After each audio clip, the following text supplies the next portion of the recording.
It was the American dream. April 28, 2004. A successful nurse, Melanie McGuire, and her husband Bill, a Navy veteran and computer analyst, had just closed on their first home. They had 2 young sons and a bright future ahead. But within 48 hours, that dream would become a national nightmare. Bill McGuire would vanish, only to be found in the most gruesome way imaginable. Dismembered, packed into 3 matching suitcases, and thrown into the Chesapeake Bay. This is the story of the Suitcase Killer and the mountain of circumstantial evidence that pointed to one person, the woman who promised to love and cherish him. The last time anyone other than Melanie heard from Bill McGuire was around 6 p.m. on the night they bought their house. He was excited, making calls to friends and family. But then he went silent. Melanie's story was that they had a violent argument in the early morning hours of April 29th. She claimed Bill struck her, packed a bag, and stormed out, saying she would never see him again. The very next day, she was in court filing for a domestic violence restraining order, telling a judge she had no idea where her husband could be. A week later, hundreds of miles away, the first piece of the puzzle surfaced. On May 5, 2004, a suitcase washed ashore near the Chesapeake Bay Bridge Tunnel. Inside, police found a pair of human legs. 6 days later, a second suitcase was found containing a man's head and torso. And on May 16th, the third and final suitcase, containing the rest of the remains, was recovered. The body had been expertly dismembered, drained of blood, and wrapped in distinctive dark green garbage bags. The victim had been shot twice, once in the head and once in the chest. Using a forensic sketch, police identified the victim as the missing Bill McGuire. The hunt for his killer led them straight back to New Jersey and to his wife. With no crime scene and no confession, prosecutors had to build their case brick by brick. And what they uncovered was a mountain of circumstantial evidence. First, the gun. 2 days before Bill vanished, Melanie purchased a .38 caliber Taurus revolver from a gun shop in Pennsylvania. She used her real name.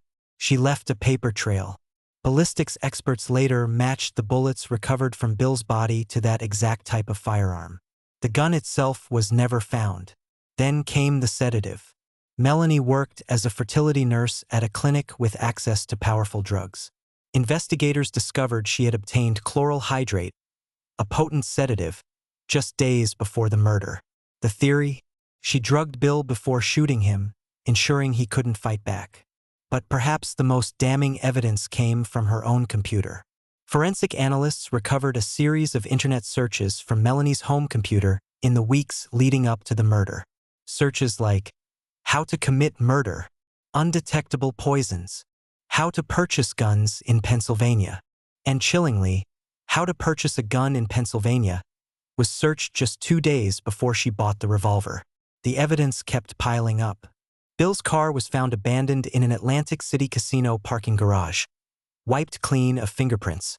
Surveillance footage placed Melanie's car in the area around the same time. The 3 matching Kenneth Cole suitcases that held Bill's remains?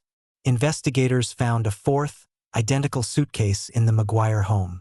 And the distinctive dark green garbage bags used to wrap the body? Forensic experts testified they were microscopically consistent with bags found in the McGuire's apartment.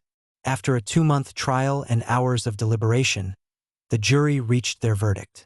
Guilty of first-degree murder, desecration of human remains, and perjury. Melanie McGuire was sentenced to life in prison. She won't be eligible for parole until 2092, when she'll be 101 years old. She remains incarcerated at Edna Mahan Correctional Facility in New Jersey. And now, her story has captivated a new generation. Netflix's Suitcase Killer. The Melanie McGuire story brings this chilling case to life. The film features exclusive interviews, never-before-seen footage, and a deep dive into the evidence that convicted her. It's become one of the most-watched true crime documentaries on the platform, reigniting debate about the case. But to this day, from behind bars, Melanie McGuire maintains one thing: I am innocent. She insists she was framed, a victim of circumstance. Her story continues to fascinate and horrify the public. A loving nurse and mother, or a cold, Calculating killer who planned the perfect crime? What do you think?